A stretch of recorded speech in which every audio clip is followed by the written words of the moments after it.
Well, I think it's pretty safe to say that tonight is a really tough night. It is so tough, in fact, that Bernie Sanders has canceled his speech. So the speculation there is that he is thinking about what his next step is going to be, and he, quite frankly, might be withdrawing from the race and starting to champion Joe Biden as the nominee for the Democratic Party. Now, remind you, Tulsi Gabbard is still technically in the race, but she hasn't been winning delegates. And so, in some ways, they have been totally ignoring her. Hillary Clinton actually came out and said the other day that there was no more women in the race, which is not true. Tulsi Gabbard is still technically in the race. But when it comes to projecting who is going to be the nominee for the Democratic Party, which officially happens at the convention in July, I think it is safe to say that she's probably not going to be it.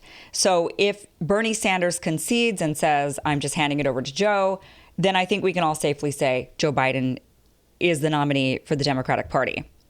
So what does this mean? Now, for me personally, I'm the type that says I will not vote for Joe Biden. I will not vote for that guy because in my mind, it takes us farther back than we have made progress. The issue is right now is we are in the middle of a movement. People are suffering. People want to see change. We are living in an oligarchy. The United States is becoming a banana republic. The middle class is being decimated. The wealthy are getting wealthier. And it's because of these economic type of collapses that we've seen continually happen. We saw one in 2008. Yesterday, Monday, at the stock market was a big calamity. And what happens during those times, because we live in a capitalist society, is that you need capital in order to make inroads, in order to get ahead. And if you've got extra cash on hand because you're wealthy, then you're able to snatch up stocks when they're low. You're able to snatch up homes when they're foreclosed on or when the market is down.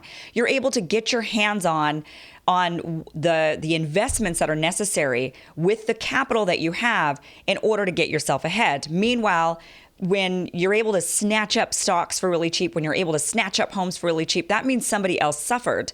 And that's usually the middle class. This is how the rich keep getting richer and the middle class and the poor keep getting poorer, is because only the people who have extra cash on hand or extra investment opportunities on hand are able to get ahead in a full-on capitalist system like what we have right now. So, trying to remember exactly what my point was with that. Where was I going with that? Well, okay, Joe Biden, I remember this has been, it's a devastating night watching the news. Joe Biden, or I'm pulling a Joe Biden right now, right? I'm losing my mind.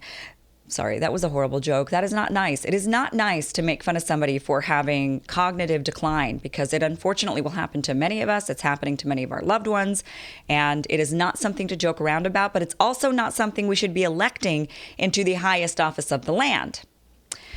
So Joe Biden, if we go with another establishment Democrat, the problem is that all of the inroads that we've made as in the progressive movement will be undone because people will become complacent.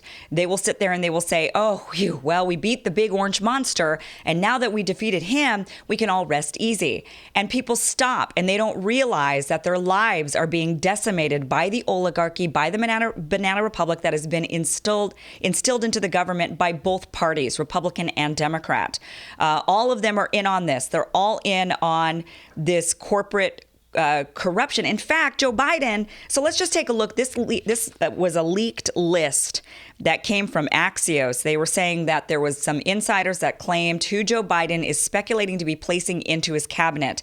And this is what I mean by both sides are part of this oligarchy. Some of the high-profile possibilities that Joe Biden is looking into for certain jobs. Look at Secretary of Treasury.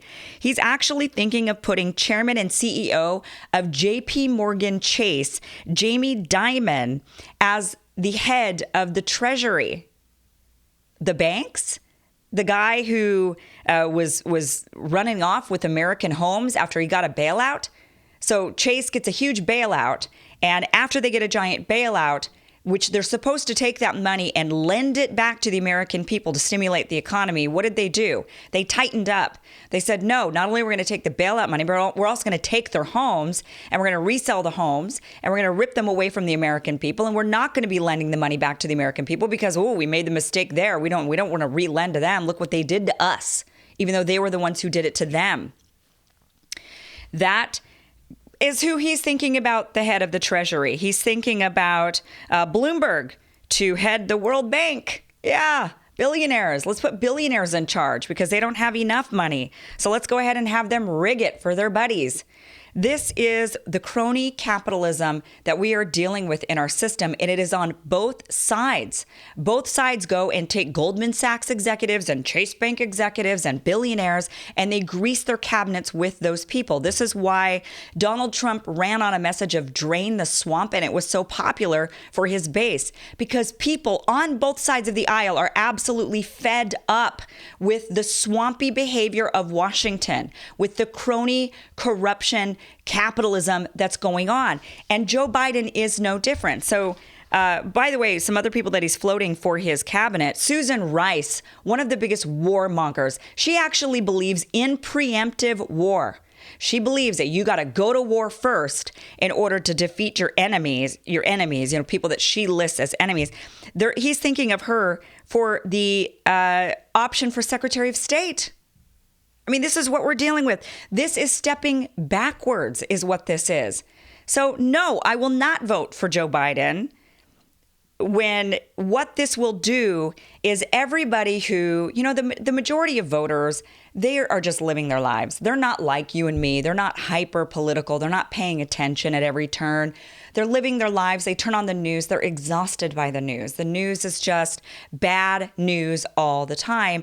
And they're stressed out. And they just don't want to deal with it. And all they're hearing from the news, if they're turning on CNN or MSNBC, or if they're turning on Fox, depending on which narrative they're hearing, is that one side is awful and we've got to defeat that side. That's what they're hearing. And so the average voter is not realizing that both sides are just two sides of the same, that it is really just one party. And the only difference is one claims to not be racist. But when it comes to economic policies, when it comes to foreign policy, both parties are pretty much the same. And those economic policies and those foreign policies are what are ruining our lives. They're stealing our homes, they're raiding our bank accounts, and they're taking our children and sending them off to war to die. That is what they are doing to the middle class and to the poor. And yet, everybody on both sides buys into the boogeyman narrative and says, oh, but we've got to defeat the monster sitting on the other side. And for the left, it's the orange monster. And on the right, it is AOC and Nancy Pelosi. They're looking at them, and look, both sides have their faults. Both sides are definitely feed into this. But at the end of the day, the real enemy is the crony capitalism and the War Department of our government. That is our real enemy. People have to wake up to this. And if Joe Biden wins, people will go back to sleep. At least right now, we've had this opportunity during the movement to get people to wake up to the crony capitalism. We've had Bernie Sanders shouting at the top of his lungs, talking about the greed and the corruption and the unfairness. And people have been listening and hearing him and saying, all right, even people that weren't really totally sold on it, maybe they're big Clinton people, but this time around they're thinking, well, you know what, maybe this is the way forward to defeat the orange monster. And since I want to defeat the orange monster more than anything, then I should listen to this Bernie Sanders guy and maybe see what he has to say. And so at least it was opening up their ears. At least it was opening up their hearts and minds.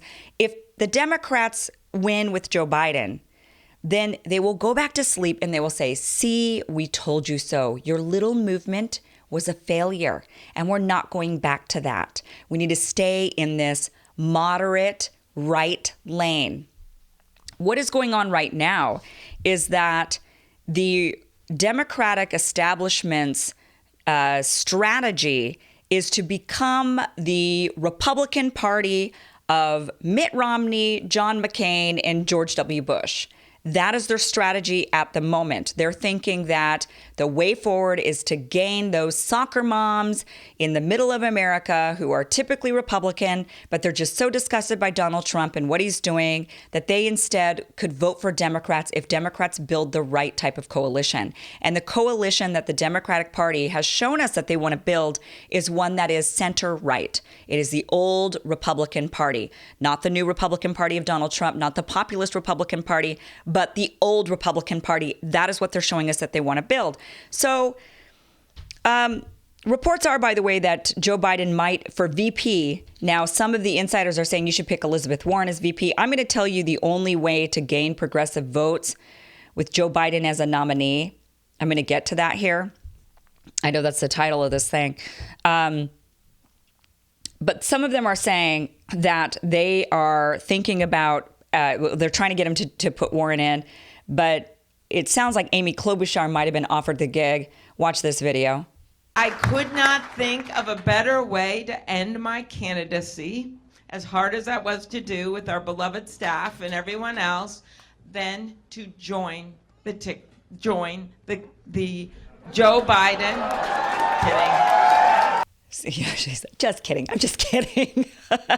Okay. So Amy Klobuchar, who is obviously, she's proudly middle of the lane, even leaning definitely to the right. I mean, for the world standards of democracies around the world, Amy Klobuchar is on the right. Joe Biden is on the right. Bernie Sanders, according to the world, you know, when you're comparing him to British leaders and Canadian leaders and other leaders around the world, Bernie Sanders is actually more in the middle. He is more of a moderate. Our Democratic Party and Republican Party have definitely moved to the right.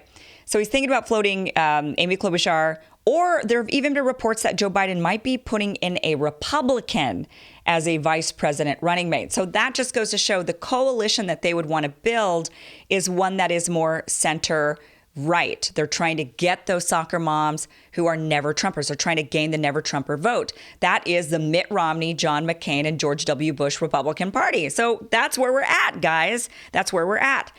Now, what is the only way? What would be the path forward? If Joe Biden and if the Democratic Party truly wanted to build a coalition with the progressives, with the Bernie Sanders progressives, the only way to gain those progressive votes with Joe Biden as the nominee is to make Bernie Sanders the vice president running mate.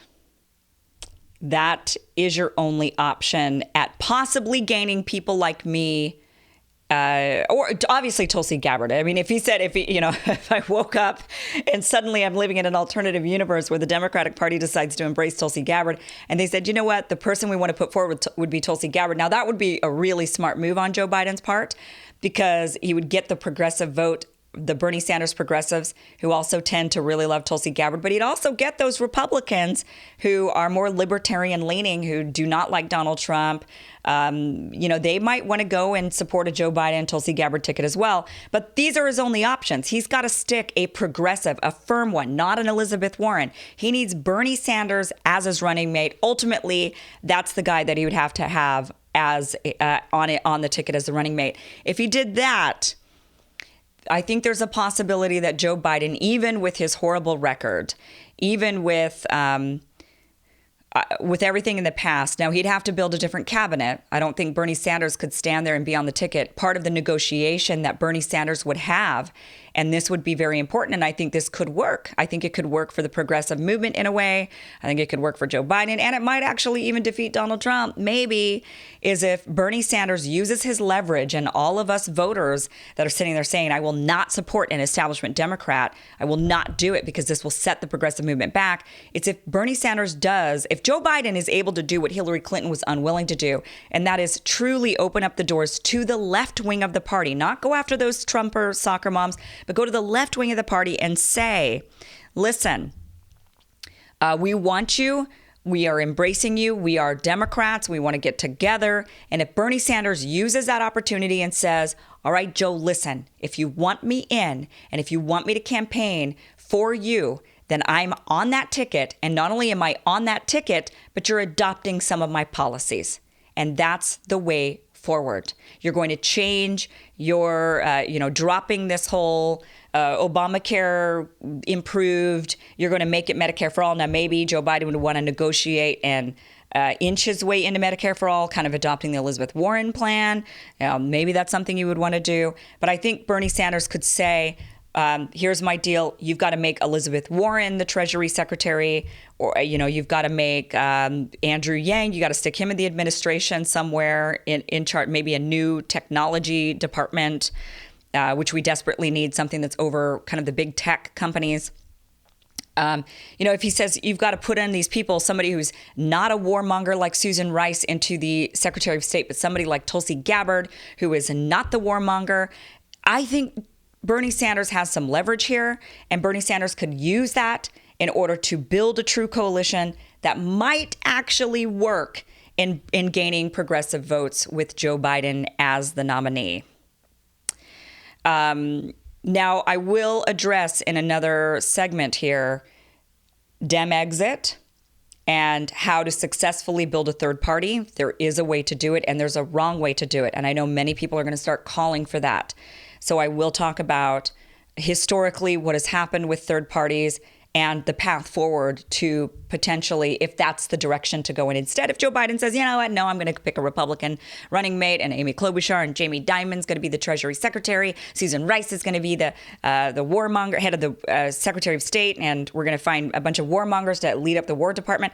If Joe Biden and the Democratic Party decide to become Republican light, then I think it is time for that exit for that third party. And I believe there is a path forward with that. And I will talk about that in another segment.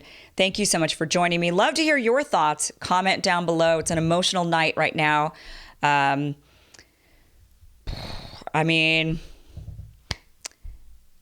down below. Tell me what you think. Please subscribe. Hit the bell. Thank you so much for watching.